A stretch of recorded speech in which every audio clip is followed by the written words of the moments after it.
Hi, Kyra. Hi.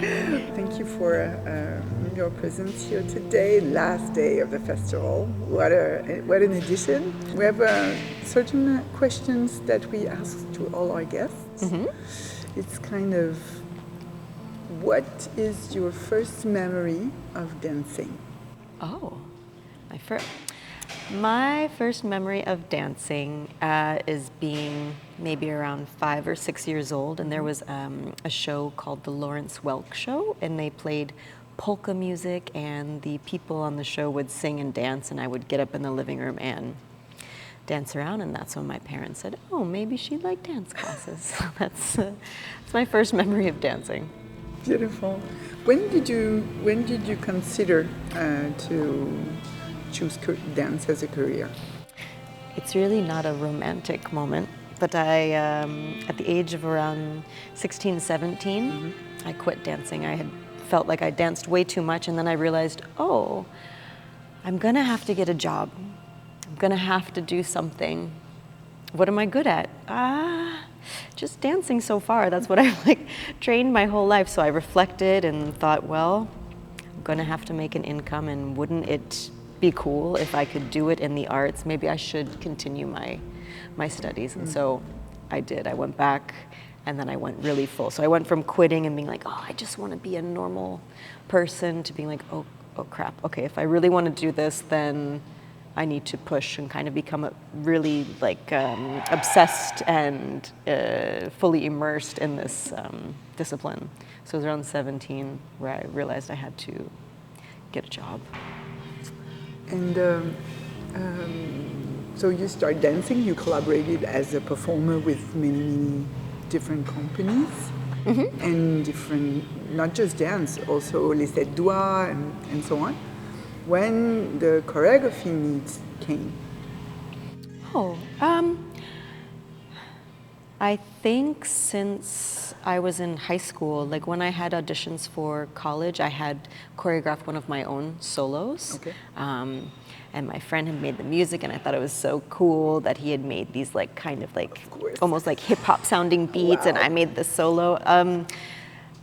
And before that, when I was really little, I would make dances with friends in the living room. That was our fun thing to do. So I think it's kind of always been there. I don't think it was ever oh, I've danced enough, now I need to create. I always I like to make things in general. I like to make clothing or arts and crafts, or just making things in general. It's my cup of tea.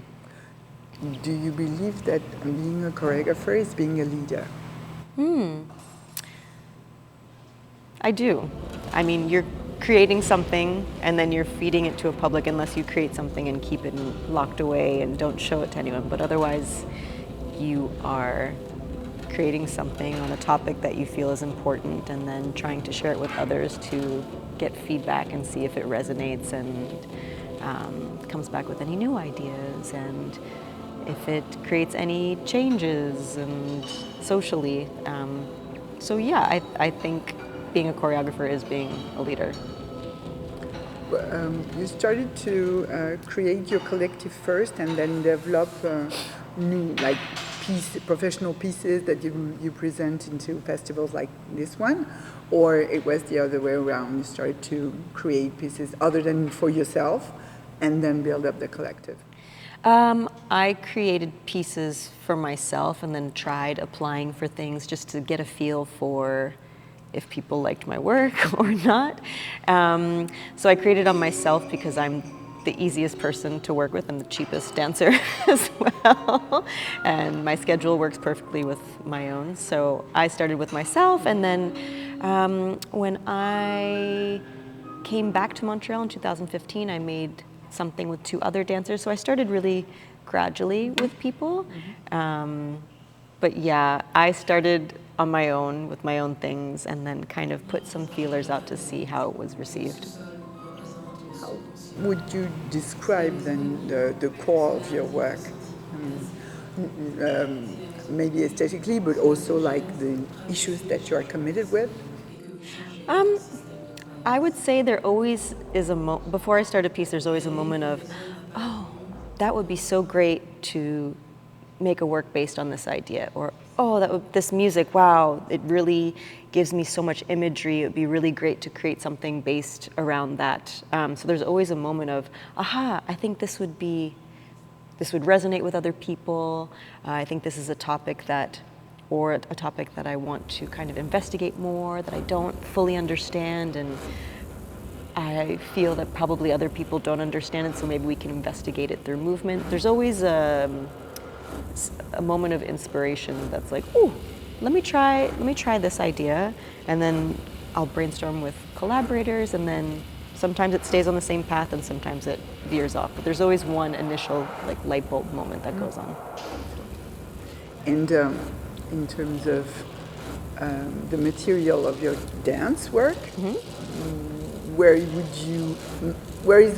it on the map? Is it hybrid from so many stuff and experience you had from your training, from whatever, or you feel that it's really in one big family that you are connected with? I think it's a hybrid of everything. There's a lot of dance forms that I find really inspiring. Like there's certain elements of ballet that I think, oh wow, that's fantastic. Or in modern dance, or in hip hop, there's certain things that I find like magical, that I like to draw from and then kind of mush it all together. It also depends on who I'm working with. If I'm working with someone who's more ballet trained, I'm going to use their strengths. Or if I'm working with someone who has no ballet training, I'm not going to ask them to do balletic types of things. So it also depends on who I'm working with. And in your process, do you write the material before you get into the studios with your performance and collaborators, or you really into improv at first and then building up from that? I do both. I plan before I go into rehearsals, because I've tried just being like, oh, we're just gonna go in the studio and kind of like feel it out. I usually don't have the budget to be able to just like so usually the night before I have a plan of things to try, keeping in mind some of the things won't work. So like, okay, we're going to do a phrase that's about this idea, or we're going to do a phrase that travels from A to B. There's always tasks or ideas that I'll have planned out, and then I see if they work in the studio. You came with this piece, Happy to Be Home. Could you explain us how it started and how you wanted to push it forward? Well, so this past year, I had a baby, and thanks, and just experiencing the transformation of my lifestyle, of myself, of everything, and also in my life, I've lived in many different places and questioned what do I consider home. At a certain point, I felt like I had like an identity crisis, like I don't know what I consider home, and for me, dance. It's kind of like a home, or being with people that I love is like being home. There's many different forms of home, so I wanted to kind of visit this idea of transformation and coming back to a familiar place. We also took samples of my son in the music, and my partner made the track, so it was a family project. Wow. Yeah. Beautiful. It feels, it feels very, I was very moved by the piece. Thanks. Because I thought it was as fun as deep that you can get on. It's everyday, every people business for sure, like transformation through possible grow the family in any kind of way. But I could feel that it was soothed with a lot of sensitivity and genuine feelings that are still in process. For sure. The dancers were also incredible, because I had one of the dancers, I had him improvising and speaking, which I know for him was like a big coordination puzzle to put together. They're both really good actors, so also asking them to laugh till they cry or speak. I was really lucky to have people who were so great at that kind of work. Definitely was striking, because it's challenging to be acting and performing dancing at the same time. It was really, I was amazed. Really. Oh, wonderful. What is your special relationship with Cartier Danse?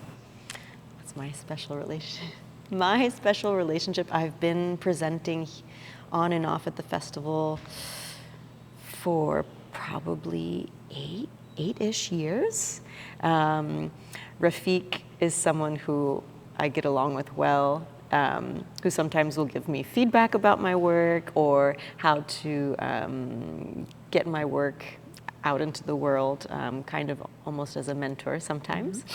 And I've seen the festival change and grow since I first presented here. Not really sure what else I could say about it.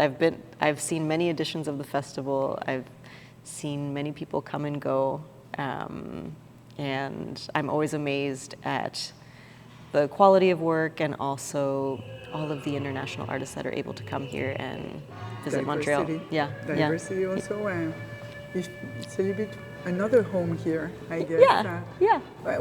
What also amazed me in this edition, because I was in a different way invested in it, it's that the quality of the conversation between you guys, between the artists here, like you can feel a strong community, people exchanging, going to each other. I saw you performing Kai Glover's piece. You can feel that there's I feel less fear to share in between artists, and also the quality of dialogue with possibly the public, the youngies, even the children and stuff. And this is also a beautiful platform to be invested in. I would say one of the mandates for the festival and the artistic committee when they're looking at things is to have artists of all ages, of different backgrounds, of different styles.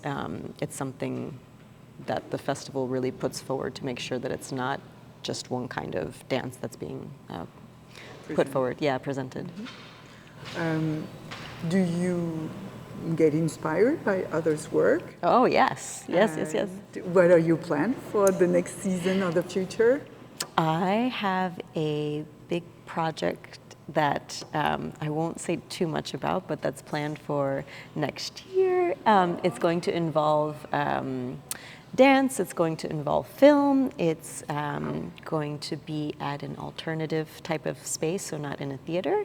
And I am very excited about it, but it'll be in 2026. I think that's all I can say about it for right now, yeah? But that gives us a hint. It's a good teaser, though. Okay, good.